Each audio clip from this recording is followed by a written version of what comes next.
This is the Blood Red podcast from the Liverpool Echo. Burnley 0, Liverpool 3. Anything Ali can do, Nat can do better. Nat Phillips coming up with his first goal for Liverpool and yet another goal line clearance for the Reds to make the point safe before Oxlade-Chamberlain scored late on to complete what was, in the end, a demolition job for the Reds. Welcome to the Debrief here on the Blood Red channel. Guy Clarke here with Matt Addison and Theo Squires as we react to the Reds moving back into the top four for the first time since February. And Matt, what timing it is as well ahead of the final day of the season. We know now it's match Leicester City's result and Liverpool will be playing Champions League football next season. Yeah, it's what we thought would be the case. If Liverpool win on the final day, you have to expect, I think, that they will be there, and it's in their hands, isn't it? It's up to them to do the job. I think they're halfway there. Jurgen Klopp called tonight a semi-final, and they could get their way to a final on the final day of the season, which I think was quite a good way of putting it, to be honest. The pressure was on them, but I thought they were worthy winners. They created chances.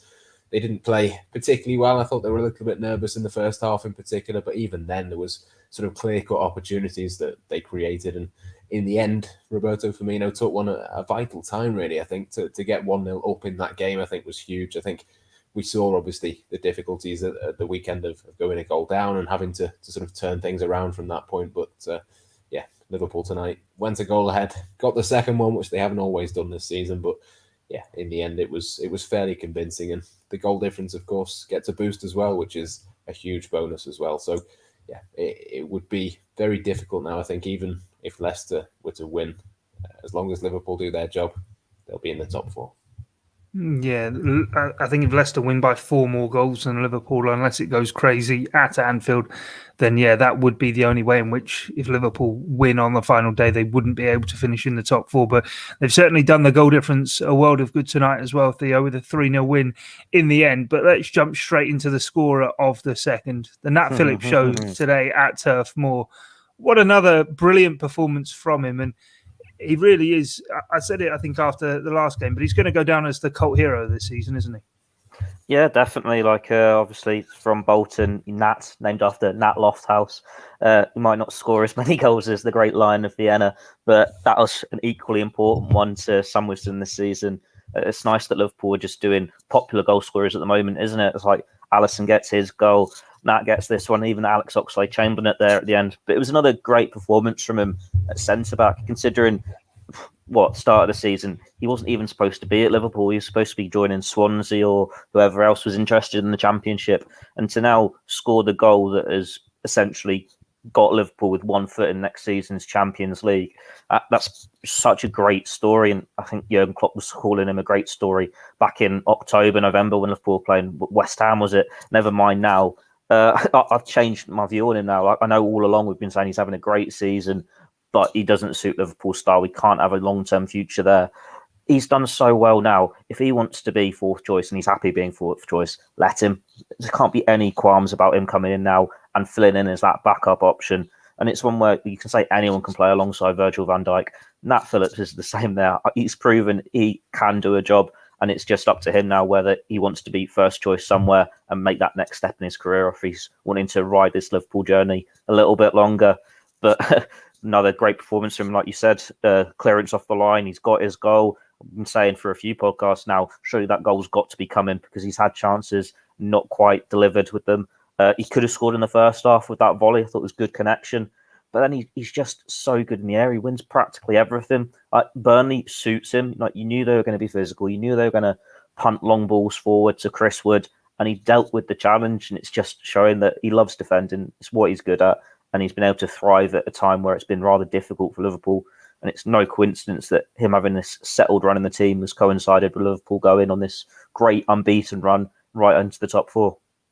Yeah, I agree with you in terms of he does absolutely love defending, but he was maybe asked a few questions at West Brom, a side who themselves can be quite functional and look to go direct. And first half, it maybe wasn't going all of his way. But, Matt, it just shows actually the quality, albeit he's not always the prettiest on the eye, but that quality, even if things aren't really going his way, he sort of bites down on the bit and he makes sure that by hook or by crook he's going to get Liverpool over the line. And again, I think we'll completely look over it with the chance Theo mentioned in the first half and the goal, but the goal line block with his head when that could have been 2-1 and all of a sudden could have been a very nervy conclusion.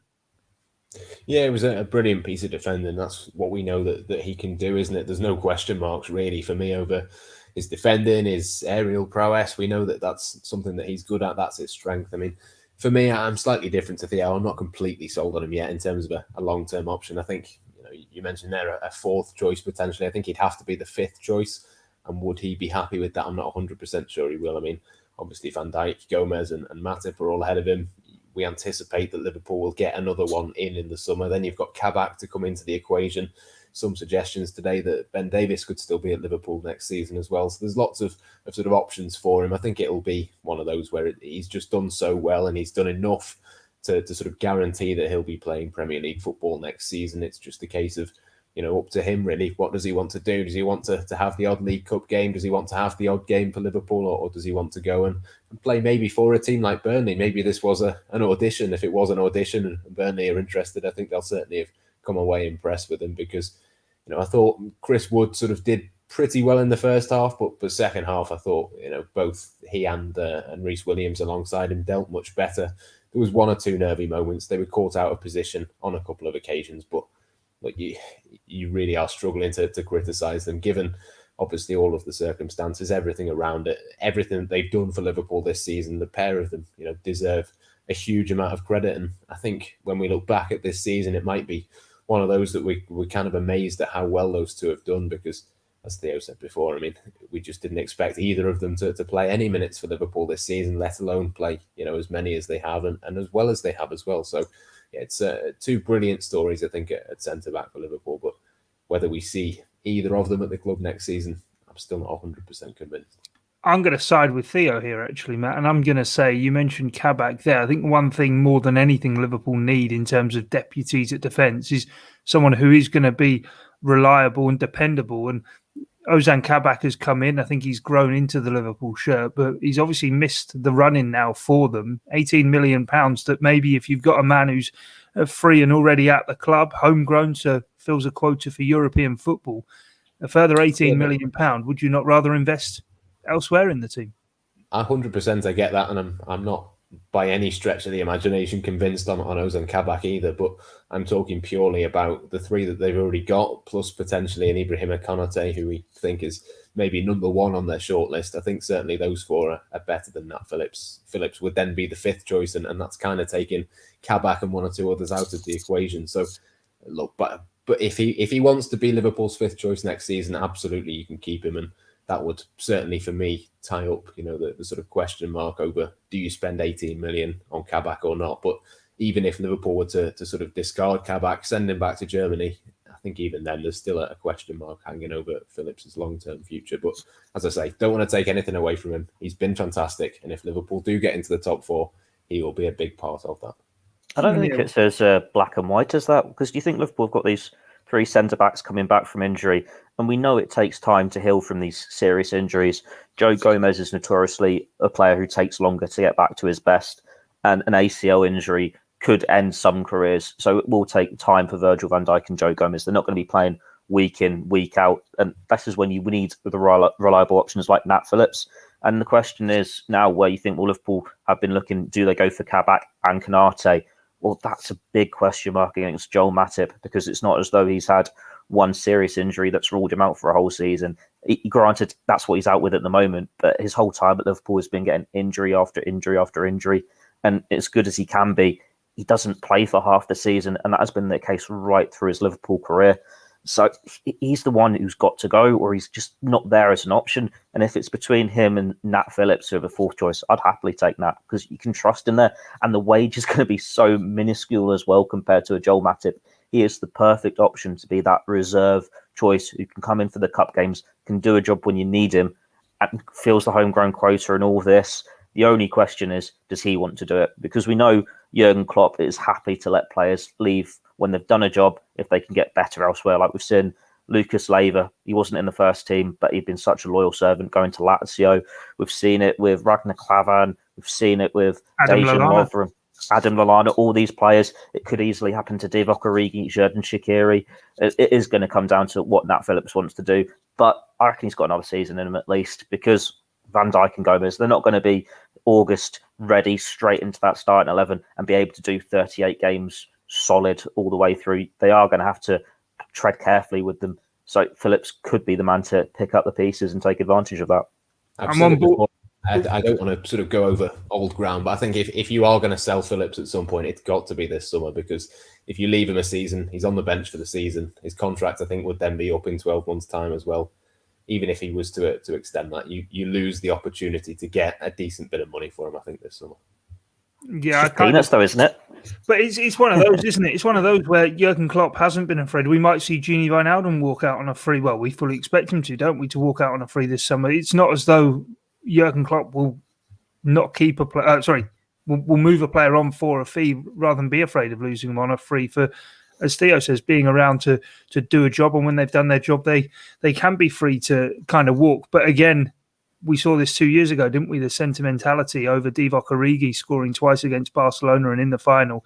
That would have been maybe the ideal time to cash in. Liverpool gave him a new contract, and we've not seen an awful lot from him, albeit he did, of course, score in the Merseyside derby last year at Anfield in the 5-2 win over Everton. But anyway, let's move on from Nat Phillips. Great as it is to talk about him, I'm sure we'll talk about him plenty more before the season's out, and there is only still one game to go. But let's have a look at the Premier League table then, as we do head into what is going to be the final game of the season. And as you can see it, Liverpool now into fourth, first time since February, 66 points, joint with Leicester. Chelsea just a point better off. Chelsea head to Aston Villa on the final day. Liverpool, of course, welcome Crystal Palace with 10,000 fans inside Anfield, and Leicester City themselves at home to Tottenham, who this evening lost 2-1 to Aston Villa. Theo, how's this going to play out? You've got to imagine that it's done for Liverpool now. Like, playing at Anfield with fans, that's got to be enough to get them over the line, surely.